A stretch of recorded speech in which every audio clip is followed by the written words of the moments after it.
Entonces, les iba a mostrar, porque la clase de hoy yo la hice en base a la clase de teoría y hice varios problemas. Aquí están. Entonces los vamos a hacer. Pero también quería mostrarles una prueba que hice el semestre pasado, donde hay cosas que son de la primera clase, para que vean el tenor, para que vean ya los vamos a mirar rápido.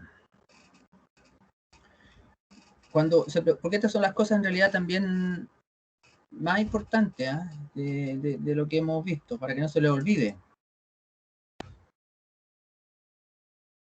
Cuando se pregunta cuál es la diferencia entre los túneles mineros y el túnel civil, los túneles mineros son un medio para llegar a una zona de explotación, eso básicamente. Los túneles de acceso son los más grandes, pero el túnel civil es un fin en sí mismo. El túnel minero es de una vida útil corta normalmente, y el túnel civil es de vida útil larga. ¿Ya? El túnel minero es de sección normalmente reducida y el túnel civil es normalmente de gran sección. Se podría agregar también de que el túnel minero normalmente es en roca, porque está en alta montaña, y el túnel civil muchas veces en suelo, o está en el valle, etc. ¿Qué uso le dieron los romanos? Ya lo vimos, muchos, desde alcantarillas, pasos peatones, militares, drenaje, acueducto. El primer concepto estructural es el arco. Eso para que no se lo olvide. ¿Qué es de Red Metálica? Es un libro que habla de la producción de metales, incluyendo la excavación, que sirvió de referencia durante 2 siglos, el año 1556, con dibujos. Su autor fue Georgius Agricola, alquimista, químico, mineralogista y médico alemán. ¿Cuál fue el aporte de Carl Terzaghi para el estudio de los túneles? Publicó 2 libros. El libro Teoría de Mecánica de Suelo y el apéndice que tiene este libro, que es Rock Tunneling with Steel Supports, que es muy bueno, de geología. En ese tiempo se trabajaba con marcos metálicos. Entonces, está orientado a marcos metálicos. Ya. Esto es del año 43, el libro Teoría de Mecánica de Suelo, y el otro es del 46. En el libro del 43 propone su teoría del efecto de arco, ¿ya? Que es muy, muy acertada. Y en el 46, en este libro, se entrega la primera clasificación geotécnica. ¿Ya? Esa es la importancia de este libro. El libro a ver, ¿dónde está este libro? Aquí ya lo habíamos visto. No, este no, este. Este libro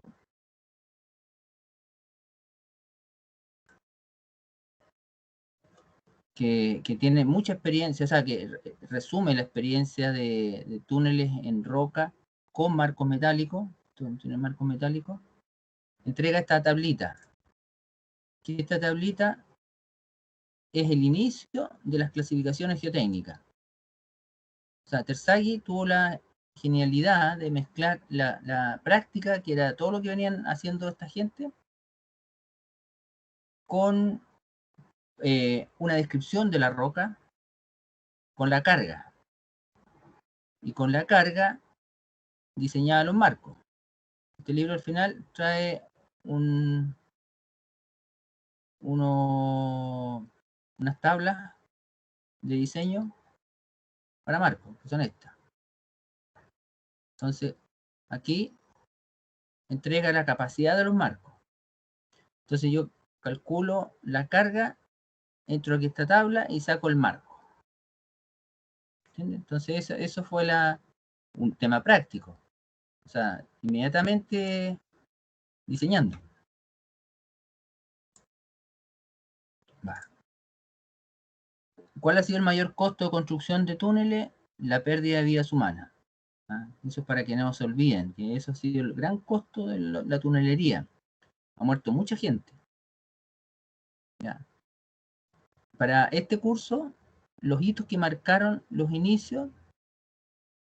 Primero están los primeros túneles, que de épocas inmemoriales se empezaron a hacer. En el año 1500 hasta 1930, en el año 1500 aparece el libro de Remetálica. En el año 1946, porque yo puse los años 30 hacia el 80, parte una época con muchas teorías. La ciencia se empieza a hacer cargo. Y a partir del 80 en adelante, las tuneleras, las máquinas tuneleras, más los métodos numéricos, hacen que pasemos a otra etapa. ¿Ya? Esas son como las etapas en que se divide la tunelería. ¿Cuál es el uso de los túneles más largos? Los acueductos. ¿Ya? El de Delaware con 137 kilómetros. Ya. Acá esto tiene que ver con la clase de ayer. ¿Cuál es el concepto más antiguo e importante para el trabajo de túneles? ¿Ya? ¿Quién fue uno primero en realizarlo?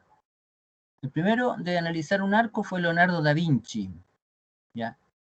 Y es el arco. El concepto más antiguo es el arco. ¿Ya? Que es una estructura que trabaja básicamente a compresión. Se puede construir en base a bloques de piedra o ladrillo. ¿Ya? Entonces, uno de los primeros en analizarlo fue Leonardo da Vinci. ¿Ya? ¿Qué es el efecto de arco en suelo? ¿Quién puso esta teoría? Ya lo habíamos visto. El efecto de arco, que es parecido al arco, es el efecto de que por qué un terreno, o sea, un túnel, a medida que yo me profundizo, no empieza a aumentar la carga, sino que empieza a reducirse, o sea, a estabilizarse. ¿Ya? No sube indefinidamente. Y el que puso esa teoría es Terzaghi en el 46. ¿Ya? Distribuye la carga hacia los costados, reduciendo la carga final. ¿Ya? Carl Terzaghi. ¿Cuál es la distancia de influencia de un túnel? 3 diámetros. Ese es el número clave, 3 diámetros. ¿Cuál es el valor más probable de K sub 0 en roca y a gran profundidad? Yo les podría preguntar de a uno. A ver, está Sebastián, es que no está. Sebastián Jorquera. ¿Está? Sí, profe. ¿Te acuerdas tú cuál podría ser el valor de K sub 0 en roca a gran profundidad?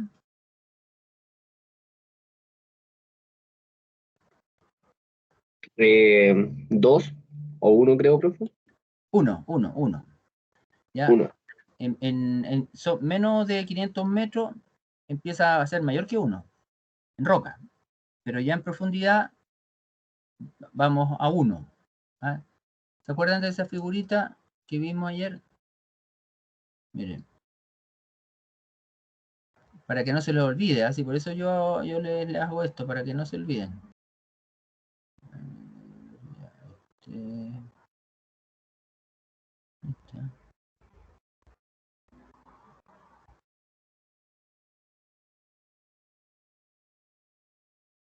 No, esta historia.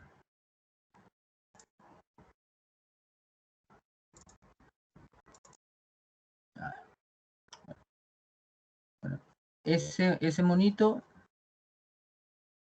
era este. ¿Se acuerdan? Este.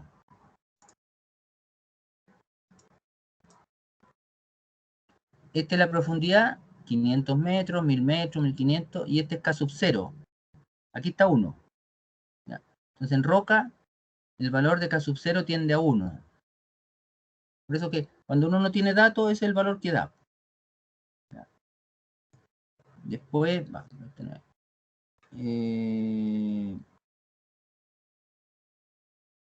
ya. ¿Cuál es entonces el valor más probable de K sub 0? 1. ¿Cómo se llama el ensayo triaxial sin confinamiento? Sin confinamiento. A ver, está Núñez, José.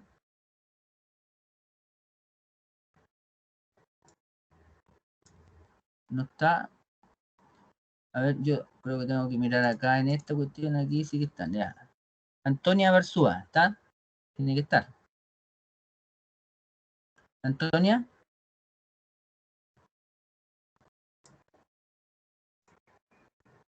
¿Me escucha? No está. Voy a buscar a otro.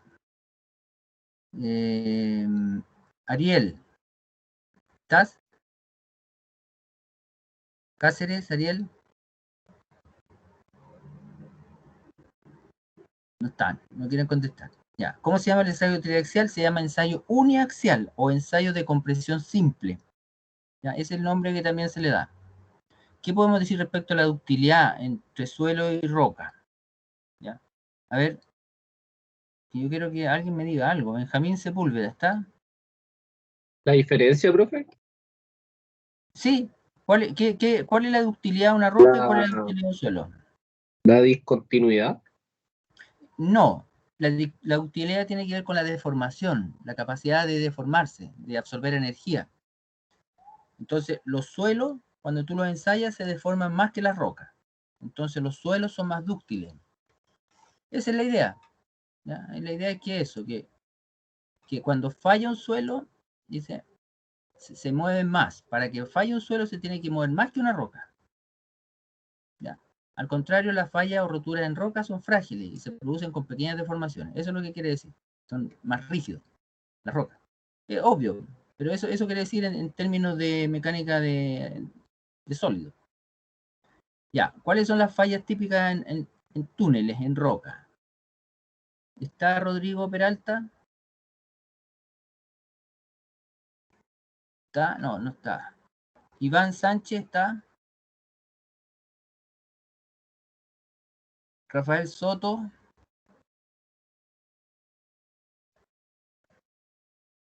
A ver, Juan González.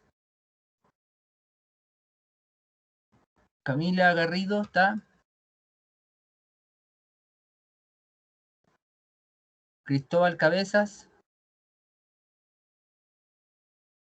¿No quieren contestar? Bueno, Profe, disculpe, ¿cuál fue la pregunta? Medida, la profe, pregunta de es, cuña, desintegración progresiva, rocas que fluyen. eso. Si pueden ver los apuntes si quieren. Si es una pregunta nomás. Sí, es que es para que no se les olvide. Las fallas típicas en roca a baja profundidad, en casos de rocas de buena calidad, se producen caídas de cuñas o bloques. ¿Ya? Profe, ¿Sí? y cuando se producen estas fallas de caídas de cuña o bloque, ¿el túnel se está considerando que tienen soporte o acuñadura? Sí, pues el túnel hay que ponerle soporte. O Hay que sea, ponerle, falla independiente que tenga el sistema de protección. claro, o sea, uno pone el sistema de protección para que no se produzca la falla.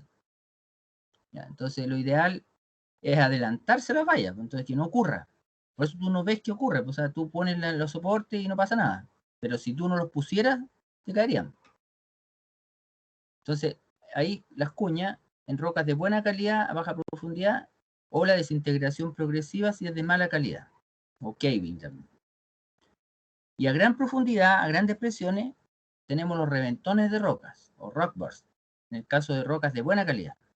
Y flujo plástico, squeezing, swelling, en caso de rocas de mala calidad, que son casi suelos. Y en suelos, las fallas típicas son la falla tipo chimenea, la rotura local o planchoneo, la rotura del revestimiento por no cerrar el anillo y la rotura del revestimiento por exceso de tensiones. ¿Cómo afecta el agua a un túnel? En rocas, lava o meteoriza las discontinuidades, disminuyendo su fricción. Aumenta la presión intersticial, creando cuñas inestables. También genera mayor peso. ¿Ya? En el suelo aumenta el peso, plastifica el suelo, volviéndolo menos resistente, más deformable, genera filtraciones, arrastre de materiales, acceso a flujo, aumenta la carga hidrostática y se reduce la efectividad del efecto de arco. ¿Qué es el tiempo de autosoporte? Es el tiempo que tarda en colapsar el túnel cuando no tiene soporte. ¿Ya? Puede ser el ancho del túnel o la distancia a la frente desde el último soporte. ¿Ya? Ya, está ahí. Eso es en la próxima clase. Vamos a las preguntas. ¿Dónde está eso? ¿Dónde lo dejé?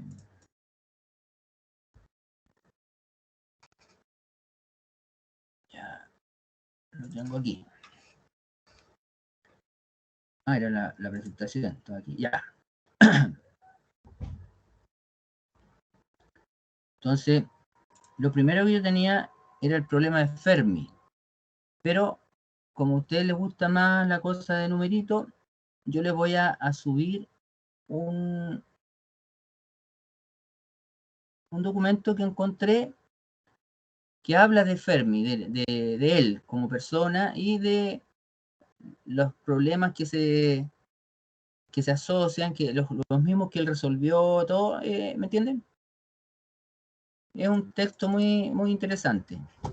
¿Ah? Siempre le he dicho que no se pueden olvidar de la gente que trabajó antes que nosotros. Nosotros somos una cadena. Hubo mucha gente antes que nosotros que hizo trabajo, que adelantó la ingeniería, y después de nosotros van a venir nuevas generaciones, así que no estamos solos. Y hay que reconocer a la gente que hizo mucho. ¿Ya?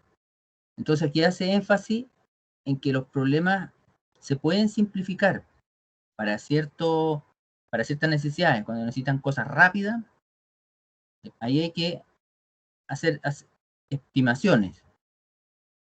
Entonces, si logran aprender de esto, porque no es una regla, es mucho sentido común.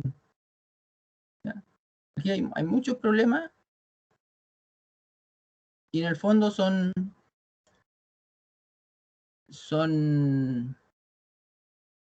como consejos.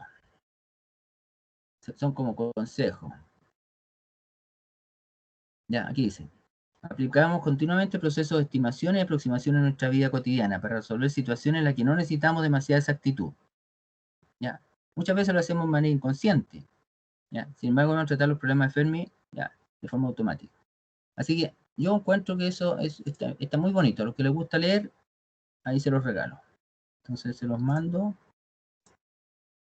al chat.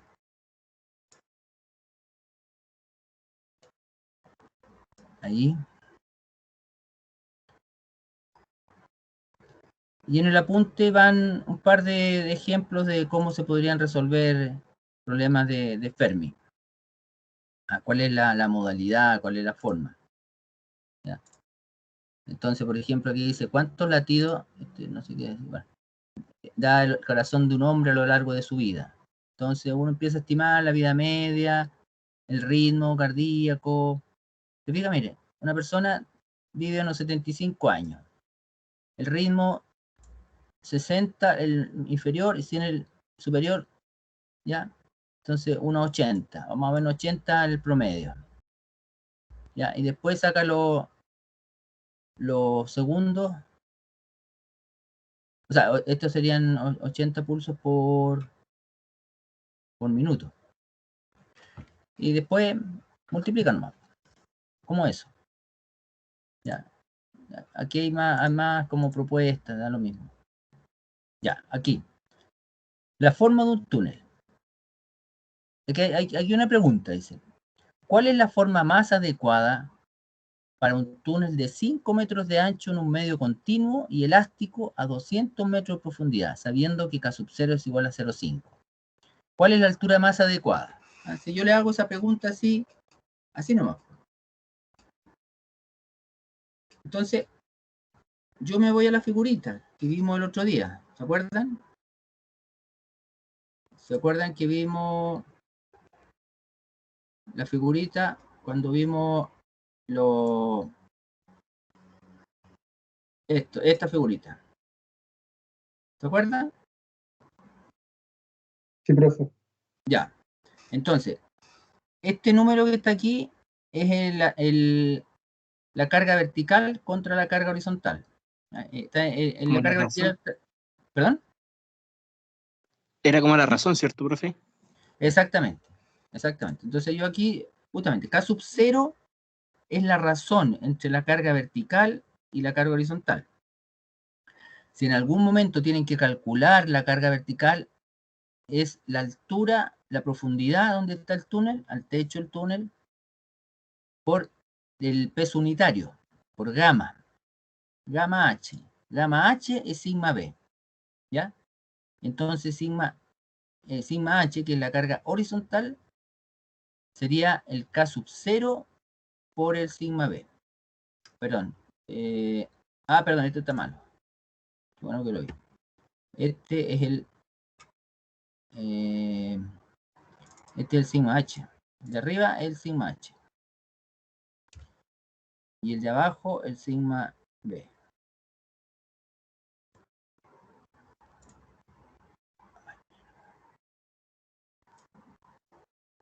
Este es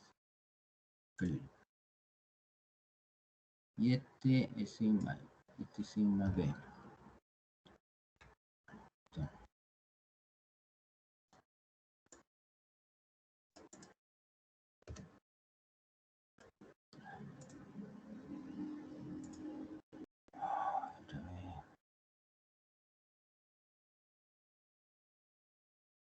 Ahí.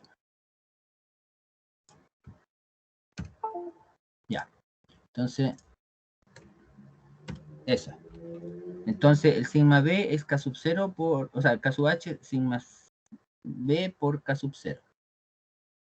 Ya. Cuando es 0,5, quiere decir que el sigma h es más chico que el sigma b. Ya.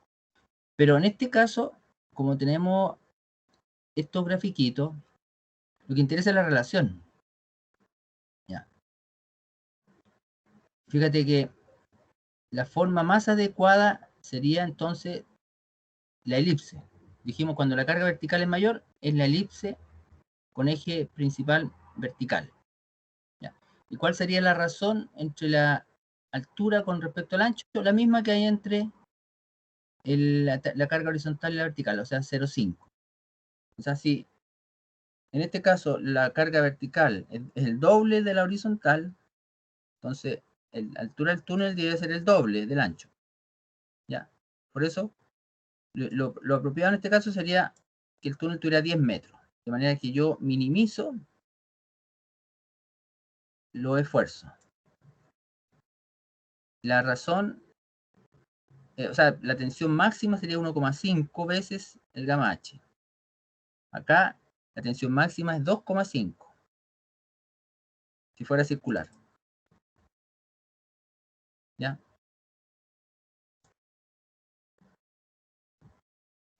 Ya. Después, ¿qué forma debería tener el túnel anterior si la profundidad sube a 1000 metros y K sub 0 se debe estimar? Si sube a 1000 metros, K sub 0 es 1. Ya no es 0,5. Ya no es 0,5. Es 1. Porque estoy en mucha profundidad, en roca. ¿Y qué altura debe tener? Bueno, cuando es 1, la forma perfecta, la forma mejor es un círculo. Así que debería tener la misma altura que el ancho. Ya, una altura de 5 metros. Esa sería como la respuesta. ¿Entiendes? Y acá la altura sería 10 metros. O sea, esa es la forma práctica de usar esto. Si es un suelo, para los suelos el K sub 0 es del orden de 0,3 a 0,5, por si acaso. Entonces, en este caso, la forma óptima debería ser una elipse de eje mayor vertical. Si es del orden de 0,5, de una altura de 10 metros, para que tuviera la mejor comportamiento. Estamos hablando de terreno elástico, idealmente. Profe, 3. disculpe, ¿Sí? me perdí un poquito cuando saca eso de los 5 metros. ¿Cómo se llega a que son 5 metros? O sea, yo le doy como dato que el ancho es un túnel, perdón, de 5 metros de ancho. Ya, ese es un dato. Entonces, cuando tengo un medio que es roca a gran profundidad, el K sub 0 es 1. Y la forma más adecuada para un medio que tenga K sub 0, 1 es el círculo. ¿Ya? Entonces, siendo un círculo, la altura debería ser de 5 metros, igual que el ancho. ¿Entiendes? Sí, que había olvidado que era datos de 5 metros, entonces quedé perdido con eso. Pero ya Ya. entendí, gracias. Perfecto. Ya. 3. ¿Cuál sería la carga de compresión máxima? La compresión, a ver, perdón. Estoy viendo, tenemos que hacer un recreo, son las 8:10. A las 8:25 hacemos un recreo. 8:25. Ya. ¿Cuál sería la carga de compresión máxima en las paredes de un túnel a 3000 metros de profundidad? Ya. ¿Cuál sería la profundidad a la que la roca de las paredes comenzaría a fallar por compresión uniaxial si esta roca fuera una cuarcita? ¿Se fijan? Ya. Entonces, si tenemos una roca a 3000 metros, yo puedo suponer de que el K sub 0 es 1 y que yo tengo esta figura, ¿no es cierto? Un círculo donde la carga máxima, la tensión máxima en las paredes, este factor significa que esta es la carga, esta es la tensión tangencial, o sea, es esa carga. ¿Ya? La tensión radial va en esa dirección, esta es la sigma radial, esta es la tangencial, ¿ya? La que da vuelta aquí. ¿Ya? Entonces, esta es la grande, la sigma radial. Perdón, la sigma tangencial. Entonces, a 3000 metros debería ser el doble. Debería ser 2 veces gamma H. ¿Ya? Porque gamma, ya les dije, o sea, porque el sigma B, ya les dije, es gamma H. Acá en este grafiquito le dije, ¿cuál es el sigma B? Sigma B es gamma H. Entonces, en este dibujo, yo debería calcular gamma H es sigma B. Y como la carga tangencial es 2 veces sigma B, 2 gamma H. Ese es el valor del sigma máximo. ¿Ya? 2 gamma H. Profe, ¿Sí? porque el 2, que me perdí un poquito. Sí, 2 porque es el valor que está en la gráfica. Para un K sub 0,1, este es K sub 0,1, ¿ya?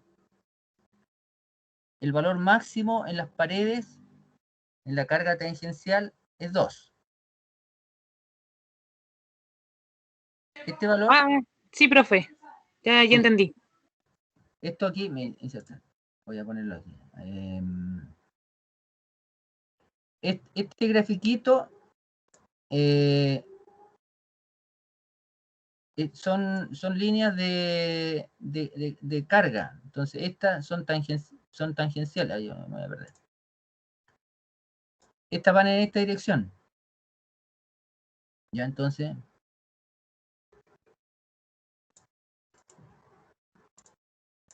Ahí. Van en esta dirección. Y las radiales van en forma radial. Entonces, la carga máxima en las paredes es 2. O sea, en forma práctica, digamos, ustedes lo que pueden hacer es solamente preocuparse de que este valor, el valor con que hay que amplificar la carga del techo, sobre el techo. ¿Ya? La carga, el gamma H. Entonces, si es 3 veces gamma H. ¿Ya? Entonces, estamos aquí. En este caso, el problema es que tenemos que comparar este valor de carga máxima con la resistencia de la roca. ¿Y qué roca es? Es una cuarcita. Ahí dice cuarcita. Ahí, Profesor, disculpe, entonces, según la forma que tenga el túnel, que vendría haciendo ese círculo ahora, en el mismo círculo sale el número 2, ¿cierto? claro, sí. Digamos, yo les hice estos ejercicios porque son los primeros conceptos. Los primeros conceptos que uno empieza a entender de cómo se concentran las tensiones en una abertura en un medio elástico. Esto es un medio elástico. Los túneles no son así en realidad, pero ayudan a entender. Entonces, en un círculo, si el K sub 0 es 1, yo tengo la situación perfecta. Tengo el valor de 2 en todo el perímetro. Si me cambia el K sub 0, me cambian los valores en el perímetro. ¿Se fijan? Si el K sub 0 es 1, perdón, 0,5, quiere decir que la carga horizontal es menor, esto como que tiende a aplastarse, eso es lo que está diciendo, esto tiende a aplastarse, entonces se concentran las tensiones aquí. ¿Ya? Pero si yo cambio la forma a una elipse, cuando pongo la elipse en la dirección de la carga mayor, se estabiliza mejor, como un huevito. ¿Ya? Pero si yo lo pongo al revés, se empeora. ¿Miran? No es el mismo ejemplo, pero podría ser. Y si aparecen esquinas, peor todavía. Eso fue lo que vimos en estos dibujos. O sea, si yo tengo esquina, lo que debería hacer es redondearlo. Entonces, ese es el concepto tunelero. O sea, la forma importa. ¿Ya? La forma importa. No es lo mismo este túnel que este túnel. ¿Cuál es la gracia de este túnel? Que se parece a un círculo. Entonces, las tensiones en los bordes, la amplificación de tensiones en el borde es menor que acá. Acá el valor máximo de amplificación de tensión es 875, que está ahí. Profesor, disculpe, no se le ve el mouse, o al menos yo no lo veo. Ah, ¿cómo se hace para agrandar el mouse? Uy. Profe, sí. Ah, aquí está la manito. ¿Se ve la manito? Sí, profe, Sí. se ve un poquito más. Ya, aquí está el mayor valor de amplificación en el borde. Y es por el que está a la esquina. Y fíjense, de 875. Entonces, si yo redondeo la esquina, la suavizo, bajan. ¿Ya? Entonces, teniendo el mismo K sub 0, baja a 3. 875 a 3,3. Solo porque redondeé la esquina. Entonces, volviendo al ejemplo, esa carga máxima en este caso es 2 gamma H. Es el 2. Y el gamma H es la presión vertical. Ya. El valor de resistencia de la cuarcita lo puedo encontrar aquí. Aquí dice resistencia a compresión simple, rango entre 100 y 500. Entre 100 y 500. Entonces, aquí voy a considerar 100. En peor caso, 100. 100 voy a suponer que es el valor que voy a comparar. Entonces, y lo voy a comparar con 2 gamma H. Cuando se iguale, se va a romper la roca. Me está faltando gamma. Gamma no me lo dan, no lo encontré aquí, pero voy a suponer 2,6. Es un valor razonable. ¿Ya? A lo mejor lo puedo encontrar, no lo sé, en los otros, las otras tablitas. Para eso se las di, pues, o sea, uno se pone a buscar aquí.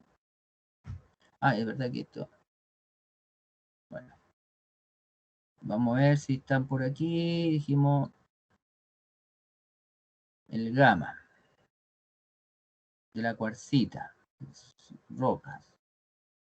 Cuarcita. Y no leo nada aquí.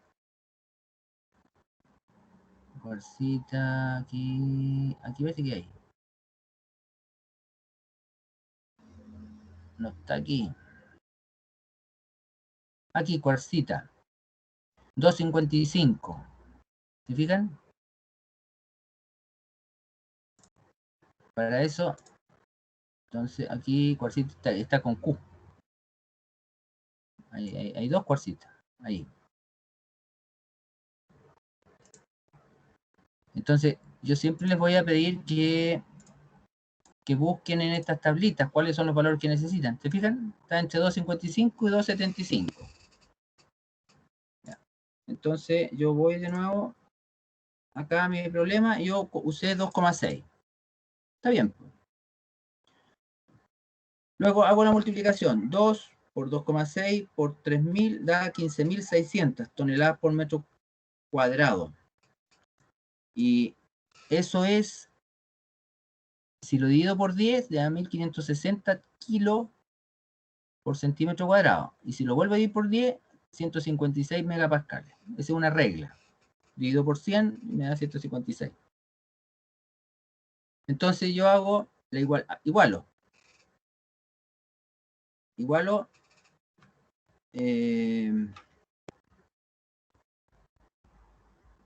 Perdón. No.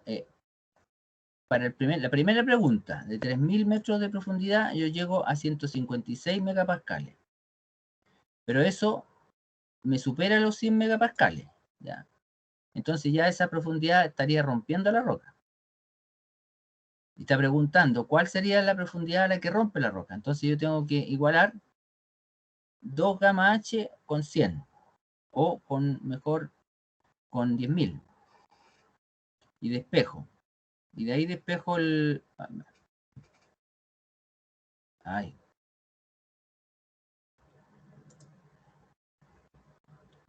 De ahí despejo. Entonces, luego H es igual a 10.000 dividido por gamma H. 2,6 y dividido por gamma sigma, o sea, 100. No, a ver. Por 2 gamma. Por 2 gamma, claro. Dividido por 2. O mejor lo voy a poner aquí. 2 por 2,6. Y eso, si ustedes lo sacan, debería dar 1920. 10.000 dividido por 2, dividido por 0.6, 1923. ¿Ya? 1923 metros. ¿Miran? Ese tipo de preguntas que uno puede hacer y con pocos datos lo pueden resolver. Después, otro. ¿Por dónde debería perforar un túnel a 2.000 metros de profundidad si existen andesitas y lutitas? Si estuviese a 200 metros de profundidad, o sea, si yo estuviera excavando un cerro donde hay andesitas y lutitas. Si yo voy a este grafiquito, las andesitas son de gran resistencia. Fíjense que tienen entre 100 y 500 megapascales de resistencia a compresión y la lutita de 10 a 100. Entonces, yo podría decir, me voy por la andesita nomás, pero acuérdense que es más dura, entonces va a salir más caro. Entonces, ¿qué digo? Voy a suponer que K sub 0 es 1. Tengo una forma circular y una compresión máxima de 104 megapascales, porque pongo 2 gamma H, ¿ya? 2,6 le pongo a la roca, a la andesita, 2,6. Por 2.000, esa sería la carga. O sea, en realidad, voy a suponer para las dos. La andesita resiste entre 100 y 500, y en cambio la lutita entre 10 y 100. Si yo tengo como carga máxima 104, puedo excavar en andesita. Me lo debería aguantar. Pero no la lutita. A 2.000 metros. Incluso podría construir sin sostenimiento. Y si quiero hacer los 200 metros, la compresión sería de 9,2. Y entonces me aguantaría la lutita. Y preferiría construir en lutita porque es más fácil. ¿Ya? ¿Se fijan? Es un tema así de tener presente todas las variables. El recreo. 17, 25. Vamos a un recreo entonces de 10 minutos. Son las 20:24. A las 20:34. Ahí volvemos. 20:34.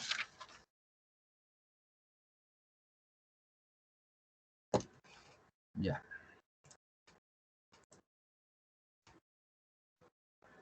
20:34.